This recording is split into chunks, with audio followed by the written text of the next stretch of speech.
So I have the pleasure of introducing to you Dr. Paul Sachs. Dr. Sachs is acting chief psychologist of Mid-Hudson Forensic Psychiatric Center and teaches at Teachers College, Columbia University. And he also has degrees in classics and medieval studies. And today he will be presenting to us The Mask of the Beast, Extreme States, Madness, and Exile into Otherness as Depicted in History, Art, and Culture. So we will have a Q&A at the end of his talk, and please feel free to unmute yourself that you might have for Dr. Sachs in the chat. But other than that, take it away, Dr. Sachs. I will indeed. Thank you. So good afternoon, everybody, and thank you for attending my lecture.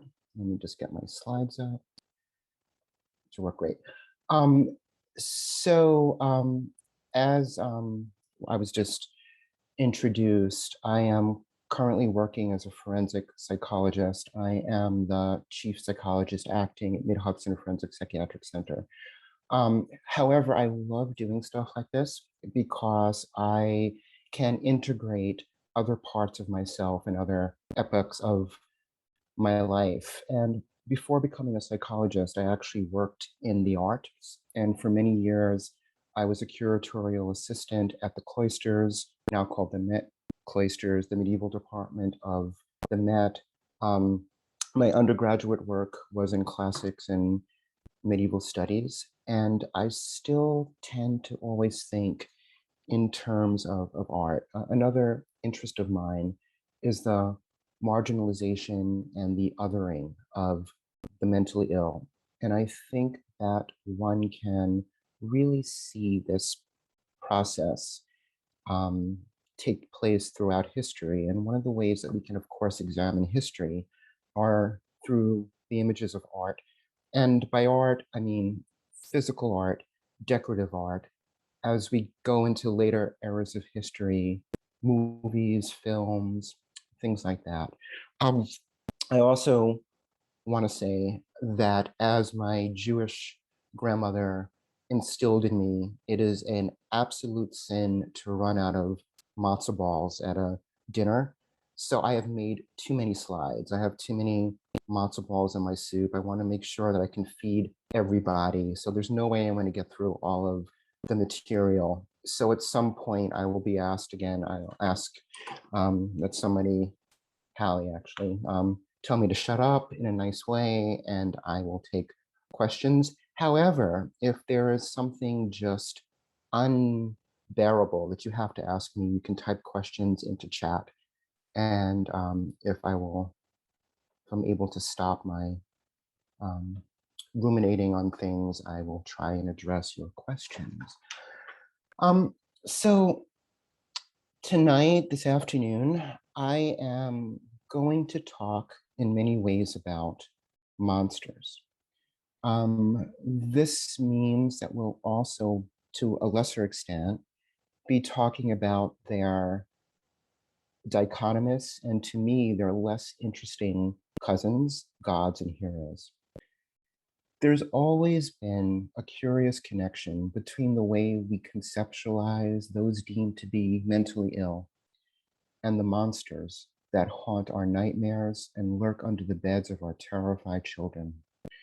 It's a sordid and tragic history filled with episodes of discrimination, captivity, torture in the name of science, and sometimes in the name of just plain torture, and genocide. As a forensic psychologist who works in a maximum security hospital, I also worked for several years in the sex offender unit of that hospital.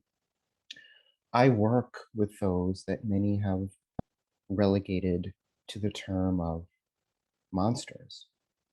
I've worked with men who have murdered their mothers, women who have murdered their children, even those who have literally devoured their victims through acts of mutilation and cannibalism. This tends to be rare, but it does happen.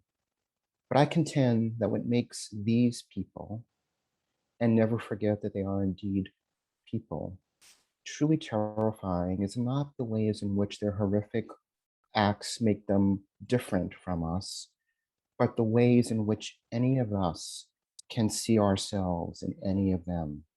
The lines between sickness and sanity are so incredibly tenuous that we've always needed to preserve our fragile sanity by rendering the mentally ill as the ultimate other.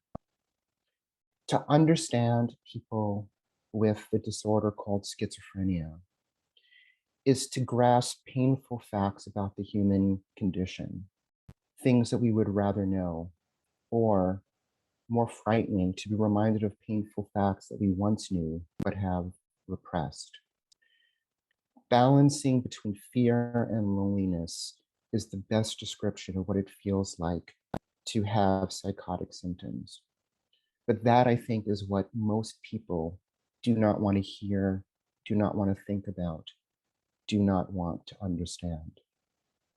And while the ways in which we have done this has changed throughout the ages, the processes of splitting, projection, and displacement have remained the primary vehicles for maintaining the otherness of those we have deemed to be freaks, psychos, witches, degenerates, heretics, crazies, nutjobs, hysterics.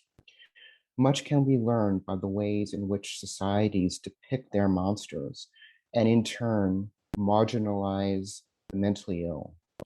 For the images and representations in art, literature, cinema, and popular culture speak volumes about the anxieties, fears, and traumas of the ages from which they emerged. So, sorry. I want to start with a few quotes. One of my favorites by Ray Bradbury. Insanity is relative. It depends on who has locked who in what cage. Denise, can we refrain from saying the mentally ill? I can, but I'm trying to use the language of the images and the art from which I am taking it, but I will try and be sensitive to that.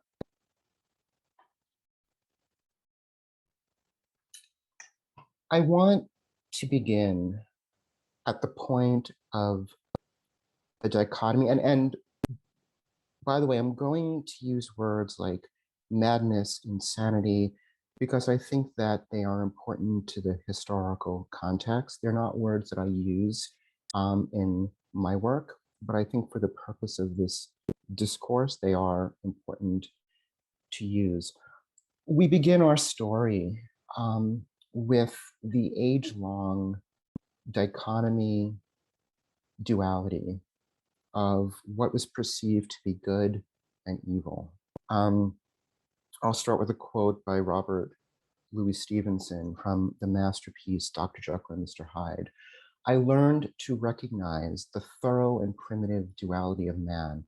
I saw that of the two natures that contended in the field of my consciousness, even if I could rightly be said to be either, it was only because I was radically both.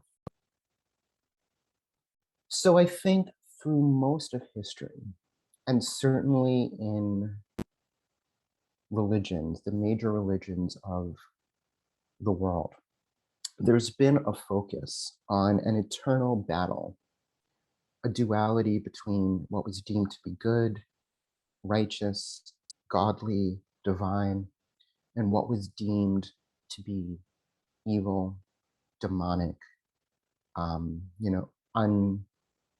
unrighteous, heretical. These are two images from different eras of history that depict similar things. You have the ancient Egyptian dichotomy between the good god, and in this case, Osiris. Actually, that's Ra, I'm sorry, and his evil brother, Horus. And very often, the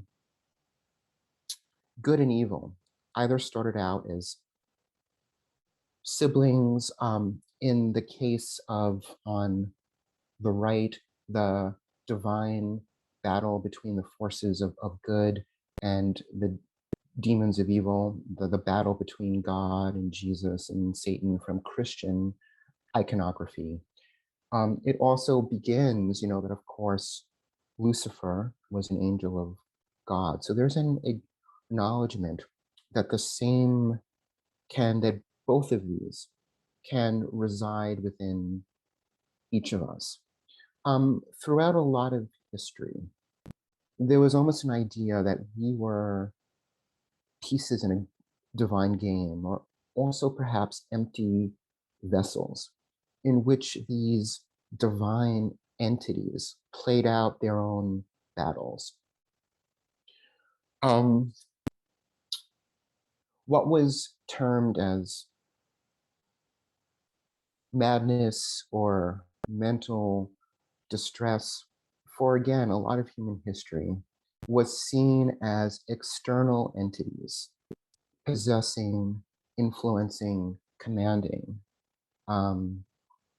humans. And very often, images of madness, insanity were depicted as the gods who they represented. On the bottom, I have images here of the Assyrian Babylonian demon Mamitu, who, amongst other things, um,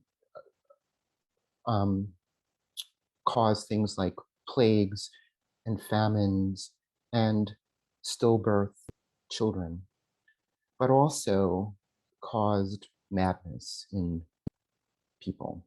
Another similar spirit from the Near East was Lamashtu. On the left, there's an actual image from a Babylonian work of art. On the right is the modern fanboy rendering. But again, it was the idea that illness, and particularly things like mental distress, was actually caused by some kind of external force. More images of demons, spirits that, amongst other things, would cause mental distress.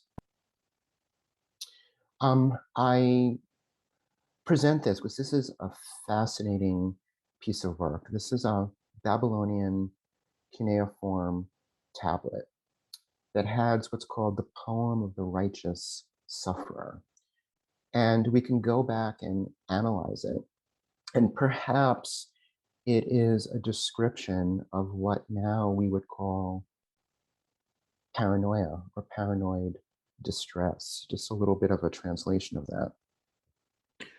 My God has forsaken me and disappeared. My goddess has failed me and keeps at a distance. The benevolent angel who walked beside me has departed. My projecting spirit has taken to flight and is seeking someone else. My strength is gone. My appearance has become gloomy. As it goes on, you start to see almost suggestions of paranoia. The courtiers plot hostile action against me. They assemble themselves and give utterance to impious words. So this is an individual suffering distress who very frankly talks about his experiences in this ancient work of writing. As far as other depictions, sometimes also mental distress has been used for political purposes. These are images of the Babylonian king Nebuchadnezzar II. He reigned from about 600 BC to the middle of the 500s BC. By Babylonian accounts, he was a wonderful king. He was also the king who destroyed the first temple and destroyed Jerusalem. So in the Bible, he is rendered as one who is punished by God for his arrogance, for his pride, for his destruction of the temple, and is rendered mad. This from the book of Daniel. Immediately the world concerning Nebuchadnezzar was fulfilled, and he was driven away from mankind and began eating grass like cattle, and his body was drenched with the dew of heaven until his hair had grown like eagle's feathers and nails like birds' claws. So this is a motif that we will see again and again, that mental distress, madness, insanity is a punishment from God, that because of the sins, the misdeeds of the person, there is some form of divine retribution that causes them to act in these ways. So again, mental distress is seen as a wholly external factor, but that one that sort of links with the intrinsic sinfulness or badness of the person. You also see this dichotomy, and I do want to use the word madness here, between bad madness and good divine madness. So you have the kind of behavior that's the punishment of God, but experiences that I think we would now consider to be the symptoms of mental distress, of hallucinations, hearing voices, was considered sort of this good madness. This is one of the earliest representations in graphic image of the prophet Ezekiel. This is from the temple of Dora Europos, which is one of the oldest, not really surviving, but one of the oldest Hebrew Jewish temples in what's now Syria. It's from the Roman period. So this is about 250 AD. And there's a series of frescoes, and the portion that I have here, and these are both Ezekiel. And so the panel we're looking at starts from here. If you can see my little arrow, it's Ezekiel preaching the destruction, the upcoming destruction of the temple. So here you see the body parts of the Jewish people who will be killed and annihilated. But here you see that hand is an artistic motif that we will see again and again. It's contact with the voice of God. It's the hand of God reaching down into the mind, into the body, into the soul of the prophet and communicating. So again, what today we might consider hallucinations and voices, or perhaps, in my hospital, grandiose delusions, in different eras of history, has been seen as contact with the divine, making one a prophet. This is a later depiction of the story of Ezekiel, in which he had these visions of fantastic beasts and the destruction of the temple. And again, at a different time of history, we call them visions. Perhaps now we would call it madness. I'm just going to skip this. That's from Ezekiel. For these images, I borrow from Foucault's masterwork. The correct translation is Madness and Civilization. The translation that many of us knew it by was History of Madness. throughout history, there has been a connection between leprosy and madness. These are images of lepers and leprosy at different periods of history. And for the lepers were othered, marginalized. They were literally even either driven out of cities or towns or housed in leper colonies or leperariums. These are some images of leperariums. Um, Interestingly, though, with the cessation of leprosy in Western Europe, which just spontaneously started to happen in the latter part of the Middle Ages, what once had been leper houses were then converted into buildings to house what became the marginalized others after that, people experiencing mental distress.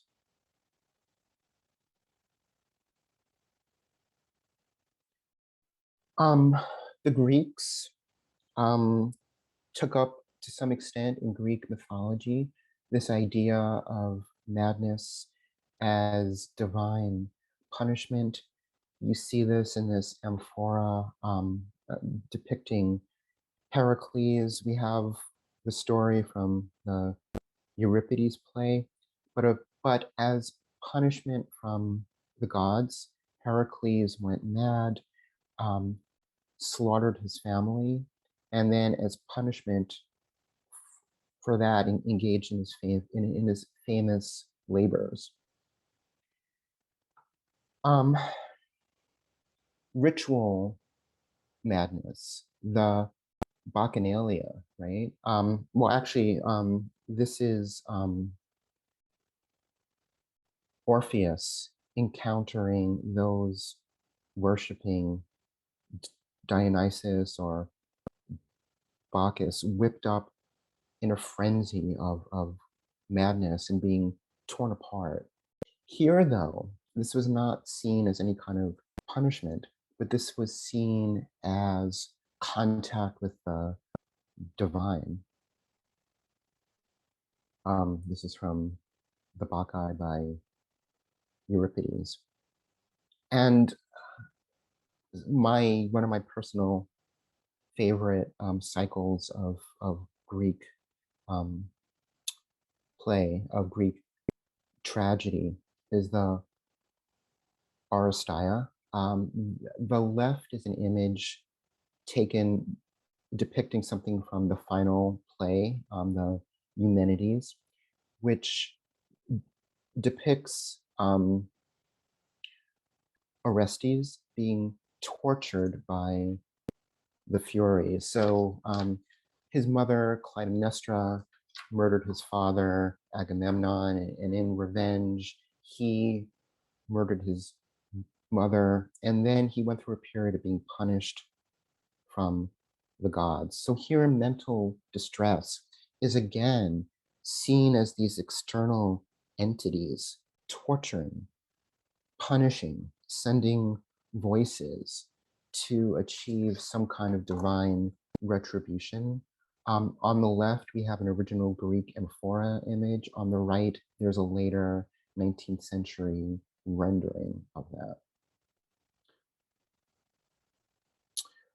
There are also spirits and demons that cause mental distress. This is an image of Lisa, the daughter of Nyx, who sprung from the blood of Ouranos. I want to actually skip a bit to the Middle Ages.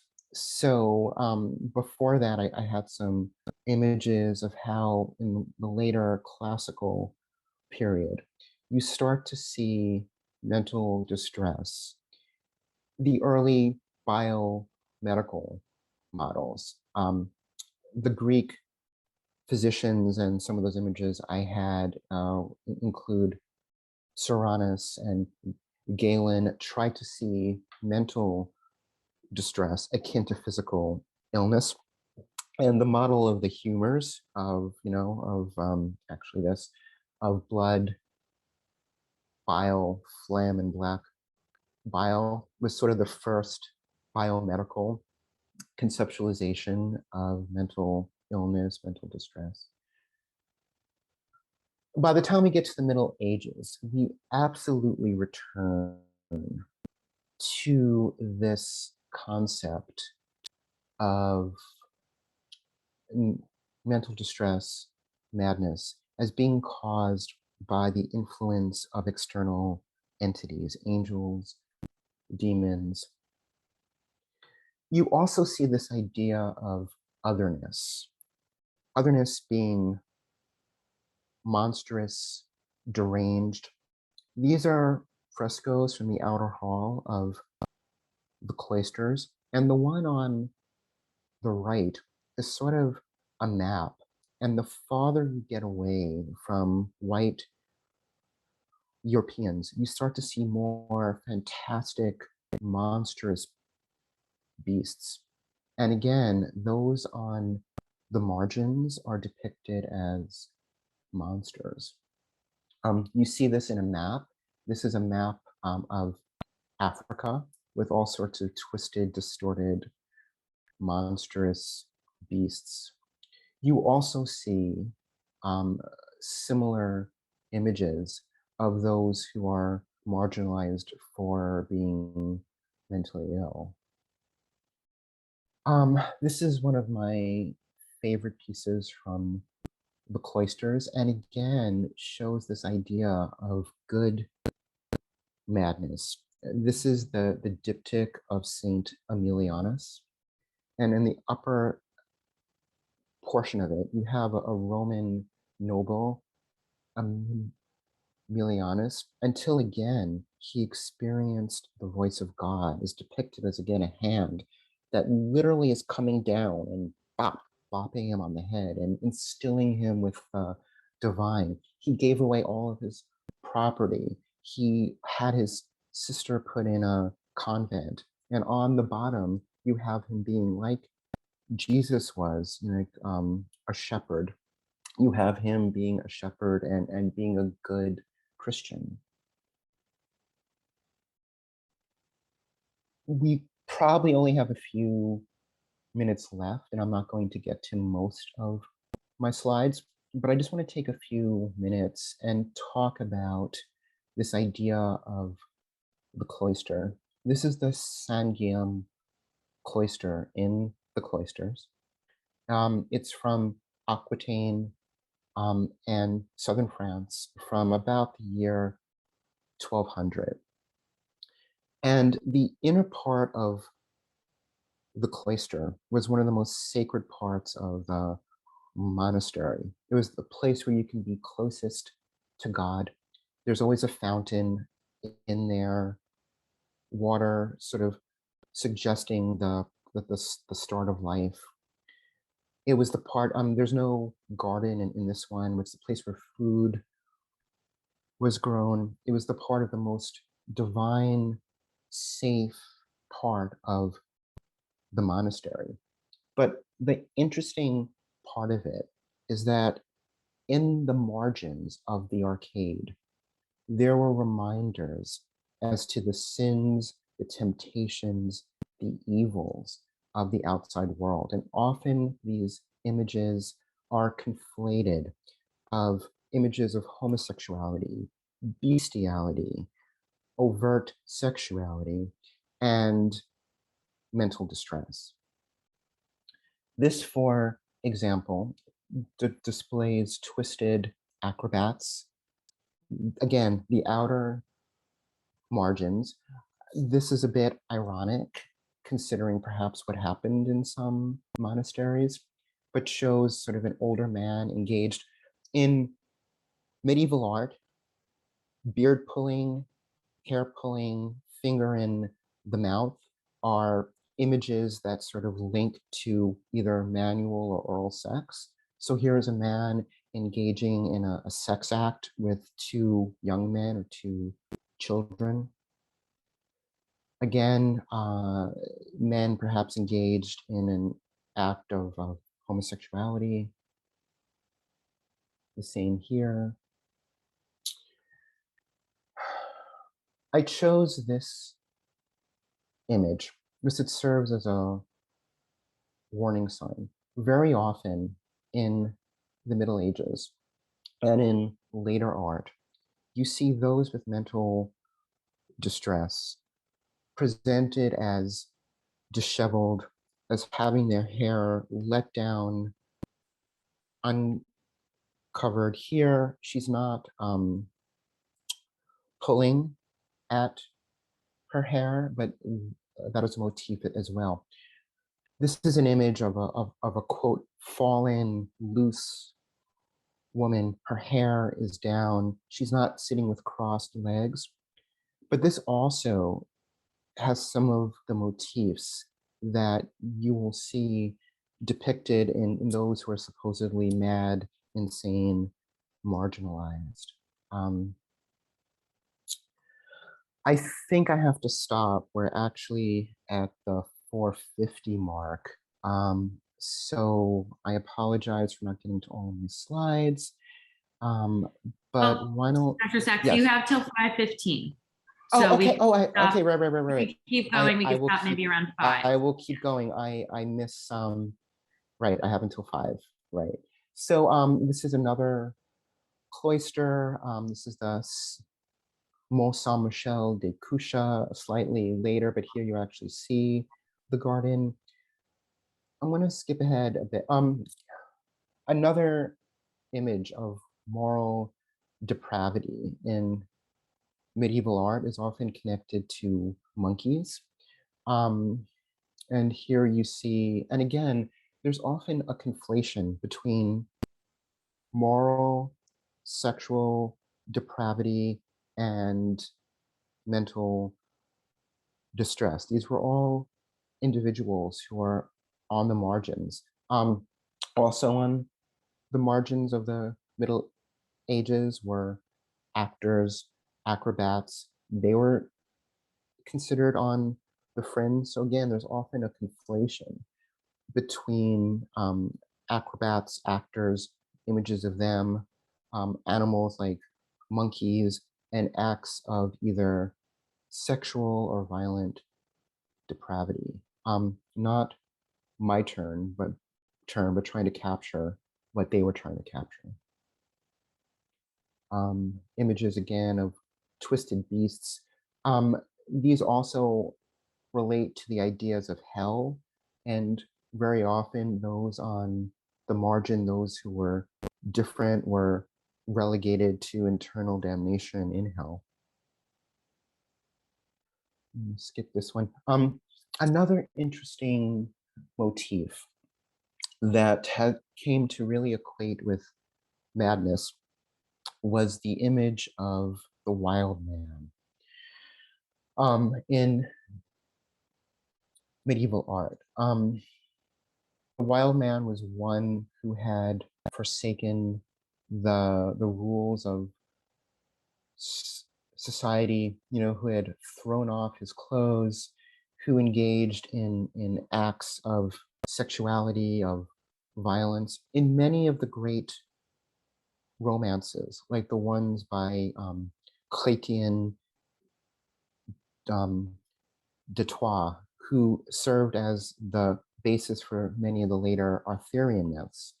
And Chrétien wrote ballads and romances of Lancelot and Galahad. Most of the knights in these stories have a period in which they are driven mad by love or rejection of love and become wild men. Less than human, bestial, manic creatures. So there's this weird dichotomy. On the one hand, they're marginalized and vilified. This is, again, an image of a wild man from a medieval romance. They come to represent the forsaking of goodness, of, into madness. But there's also, at times, a heroic quality to the wild man.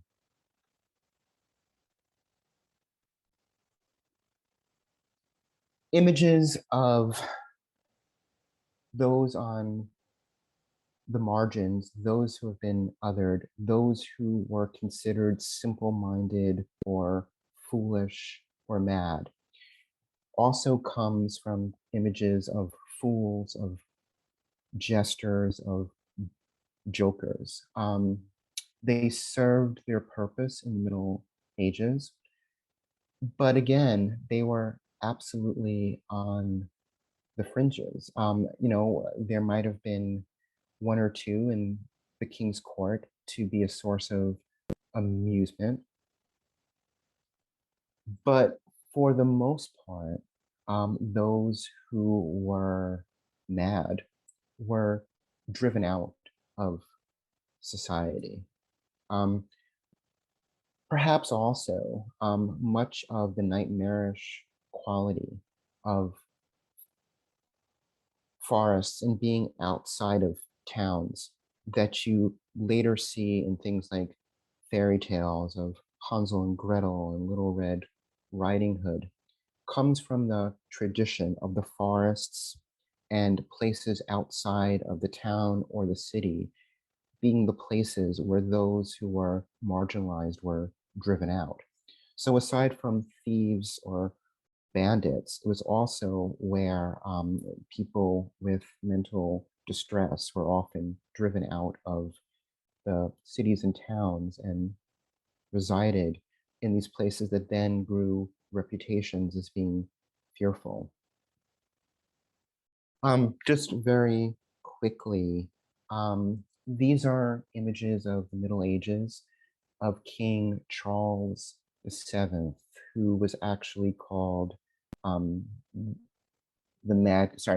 Charles VI, the Mad King of France.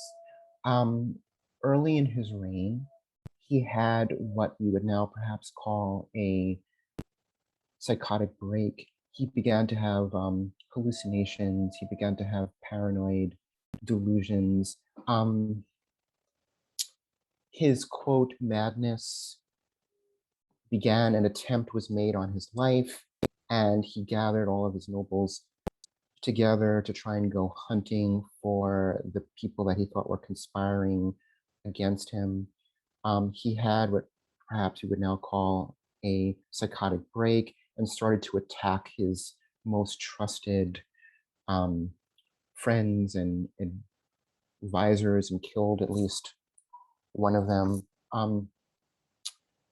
Psychiatrists and psychologists retroactively now think that perhaps he had bipolar disorder and he had manic episodes and then periods of very severe depressive episodes.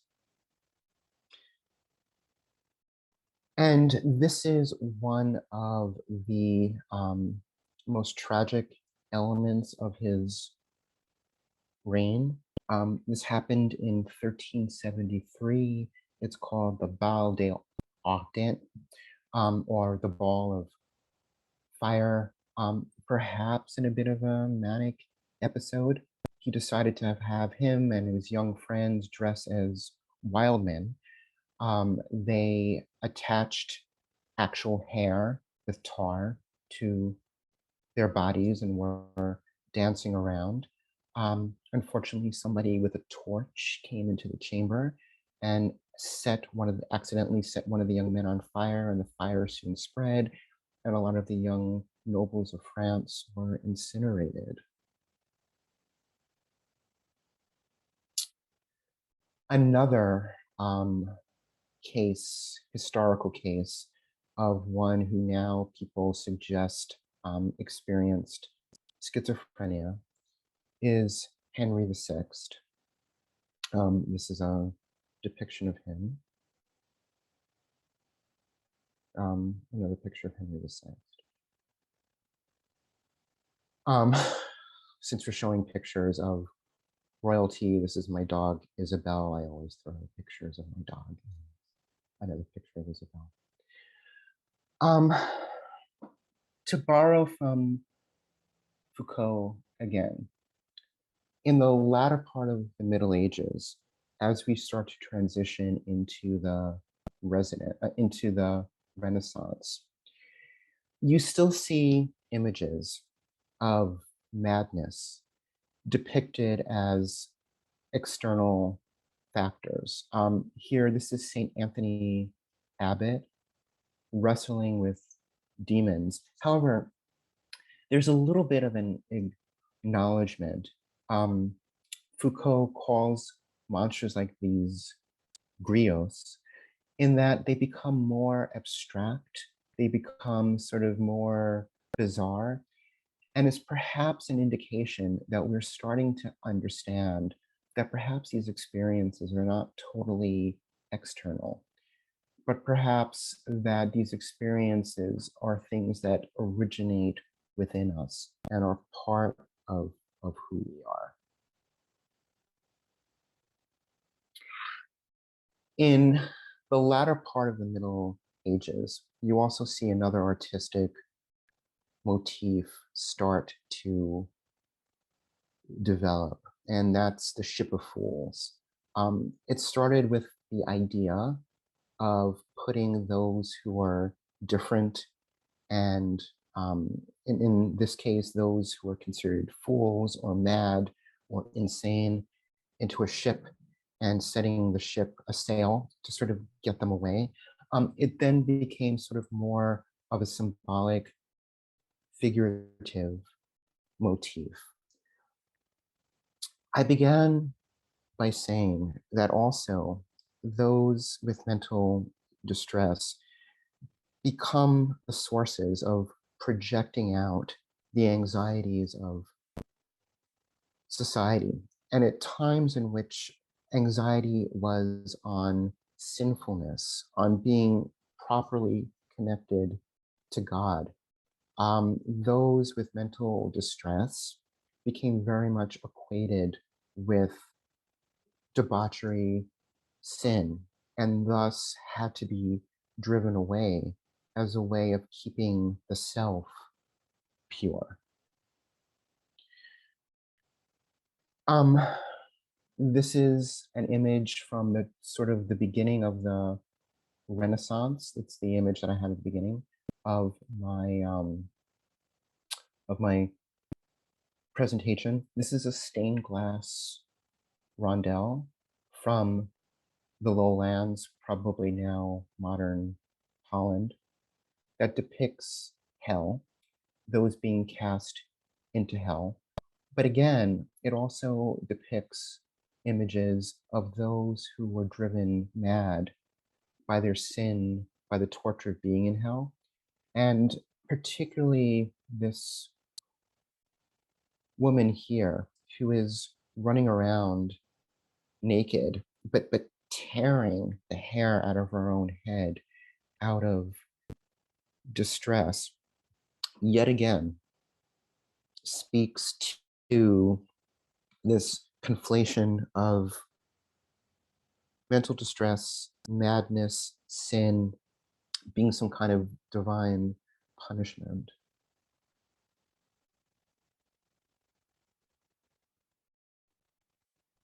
By the time you get to Bosch, and this is from the Garden of Earthly Delights, the late 1500s, you again have more of an acknowledgement of not so much that mental illness, mental distress is a purely external factor, but it's something that perhaps originates from within us. So here you have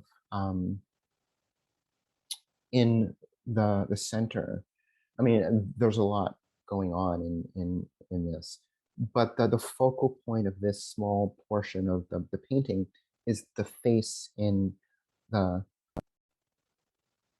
center, which is a depiction of madness. Literally on his brain, you have a balance between Eve being tempted by the serpent of sin, trying to balance out with the owl of wisdom. You have a little monkey there. So on either side, right, there's the owl, which is logic, reason, um, um, behaving properly. On the other side, you have a monkey, which is sin, sexual deviance, being from the margins of society. Monkeys are also equated by the way of coming from places like Africa, where people of different races came from, who also represented a deviance, a marginalization from being a pure white Christian.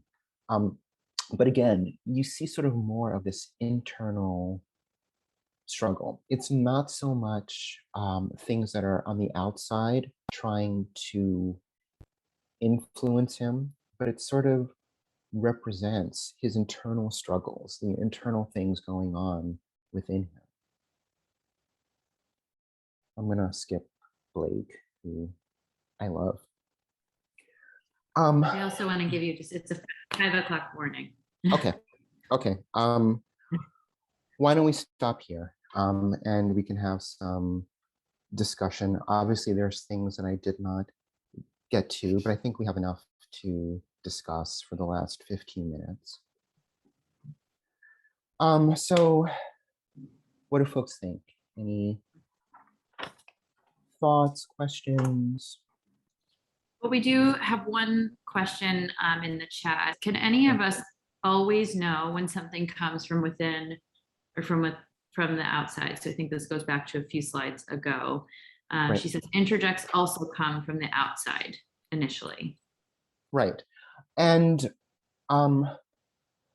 again, it's interesting the way those things are depicted. I think that in the Middle Ages, in the ancient world, there's no acknowledgement of a theory of mind.